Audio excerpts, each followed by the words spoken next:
The American Physical Therapy Association has put primary care physical therapy on the national stage with a broad new practice advisory that spells out roles, competencies, practice readiness, and even billing considerations for physical therapists as frontline members of primary care teams. And today, I have breaking news. Hands-on Diagnostics is filing for candidacy to launch the first advanced residency in primary care physical therapy. Well, this program connects advanced diagnostics like EMG, nerve conduction studies, and musculoskeletal ultrasound directly to the primary care physical therapy model. And it helps us deliver definitive answers faster, earn deeper trust with physicians and payers, and build the clinical and policy case for future CMS, Centers for Medicare Services, recognition of physical therapists as physicians of the neuromusculoskeletal system. Well, we're going to unpack all that and what this means for your clinic and your bottom line in today's episode of Your Practice, Your Money.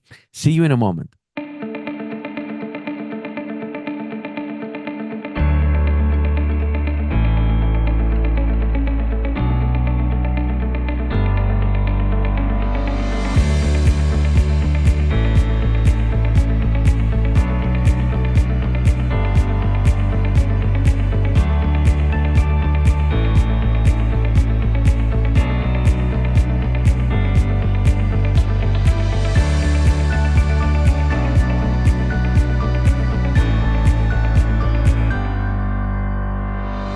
Welcome to Your Practice, Your Money, where clinical success meets financial freedom.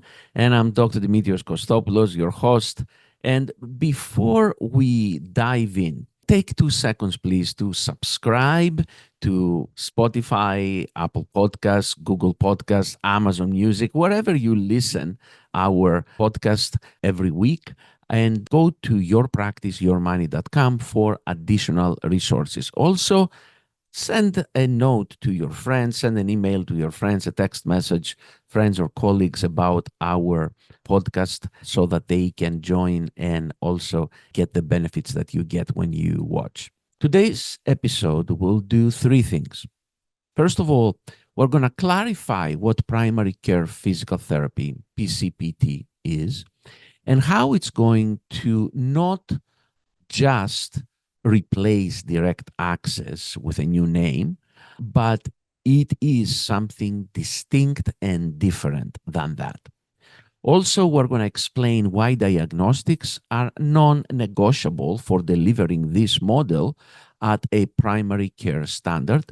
And we're going to announce our next step, which is the filing for an advanced residency program in primary care physical therapy, and how that whole process can potentially accelerate the profession's path towards CMS physician level recognition for neuromusculoskeletal care, something that we have been advocating, organization, and pushing for the past decade now.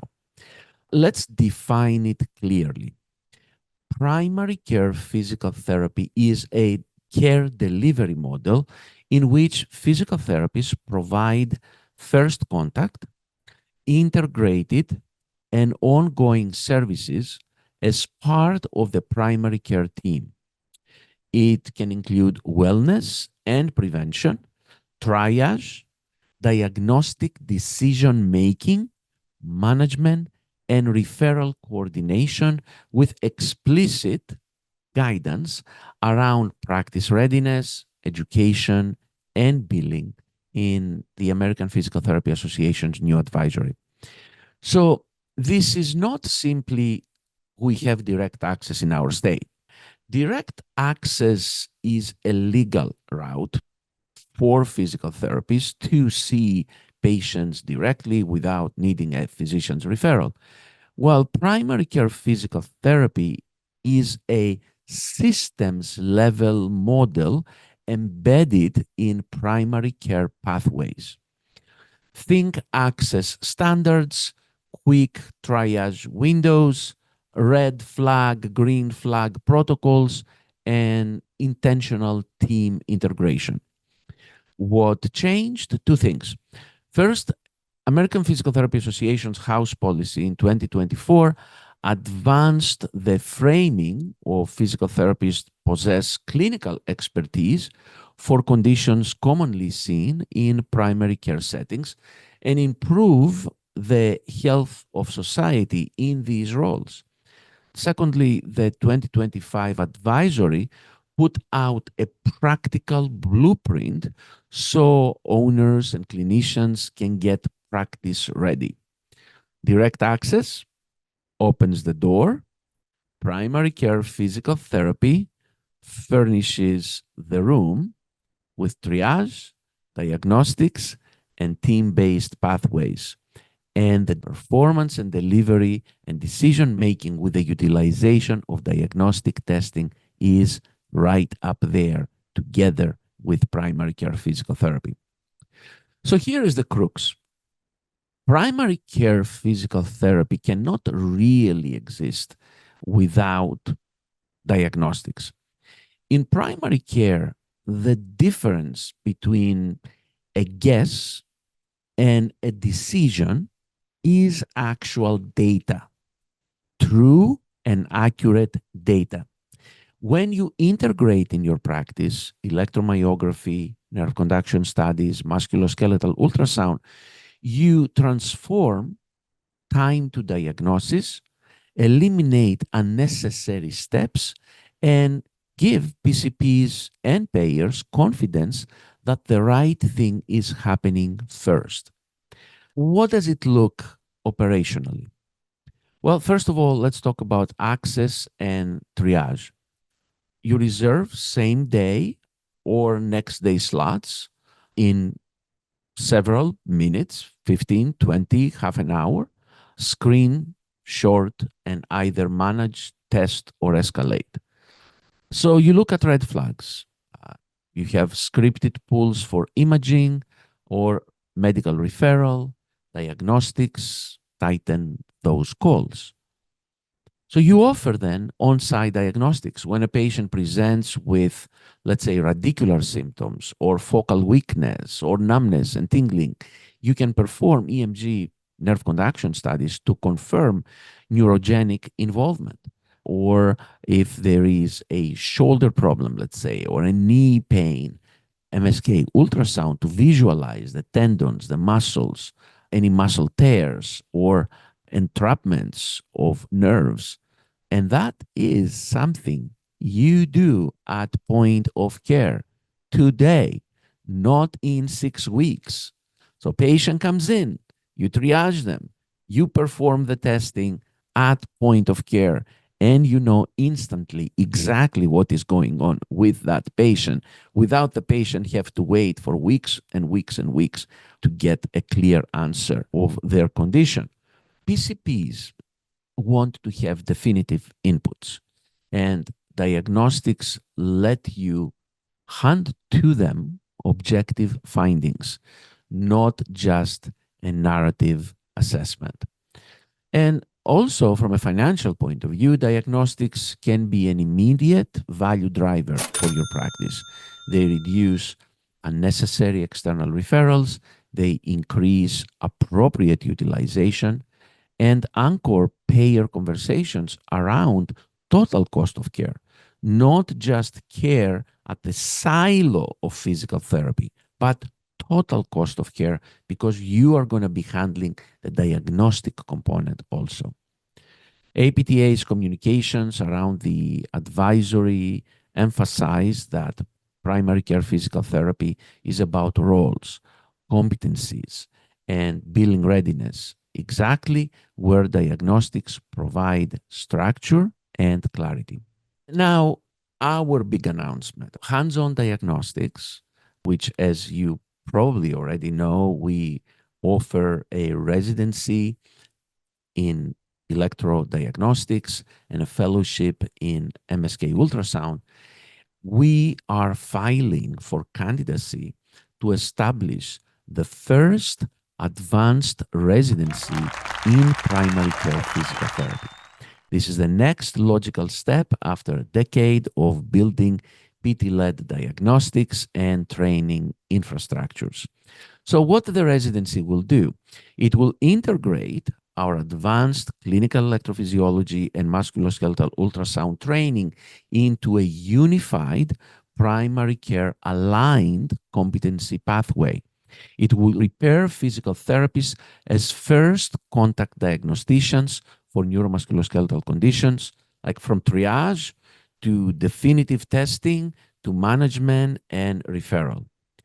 It will establish outcomes and standards that map to APTA's advisory, practice readiness, educational depth, and billing literacy in a primary care environment. What this means to, let's say, you as an owner and to your clinicians. Well, you can become an affiliated training site and pipeline talent into your practice. Residency trained clinicians differentiate your clinic with measurable capabilities that PCPs and payers understand and need. You're not just participating in primary care physical therapy, you are anchoring it in your market. This is what the level that we want you to get as a hands-on diagnostics affiliate. This announcement builds directly on APTA's new advisory and public discussions highlighting primary care physical therapy. Our recent press release communications made it simple. Primary care physical therapy cannot exist without diagnostics. And the residency is the formal training path to scale it. And let's talk a little bit about strategy now. For the past decade, advocates have pushed for federal recognition of physical therapists as diagnostic providers, residency level preparation in a nationally defined primary care model is how we connect the dots. So here is the logic chain, right? The American Physical Therapy Association house policy frames physical therapists as clinically equipped for primary care roles. The APTA's advisory defines practice readiness, competencies, and billing considerations for primary care physical therapy. Then residency programs document advanced competencies and outcomes in real clinics, in real life. So together, this forms the evidence and infrastructure that the Centers for Medicare Services looks when considering status and payment reforms, especially around appropriateness and total cost of care. If physical therapists are the physicians of the neuromusculoskeletal system, then primary care physical therapy and diagnostics and residency outcomes is the bridge from aspiration to policy. That's the bigger picture we'll be building towards. Full recognition of physical therapists as physician status for neuromusculoskeletal problems. That's basically what I wanted to communicate with you today. In this show, you found out the new APTA practice advisory, primary care physical therapy, what it means about readiness, competencies, and billing. You found out about the APTA's house policy, about primary care PT, and you found out what role you can play with the help of HUDs in your clinic and your practice and your clinical environment, and how you can make a difference for your staff and for your local community. If you found this episode helpful, please subscribe to Your Practice, Your Money on Spotify, Apple Podcasts, Google, Amazon Music, and share this episode with another physical therapist owner who needs to hear it. Go to yourpracticeyourmoney.com for additional resources. So I'm Dr. Dimitrios Kostopoulos, and this was Your Practice, Your Money, where clinical success meets financial freedom. See you next week.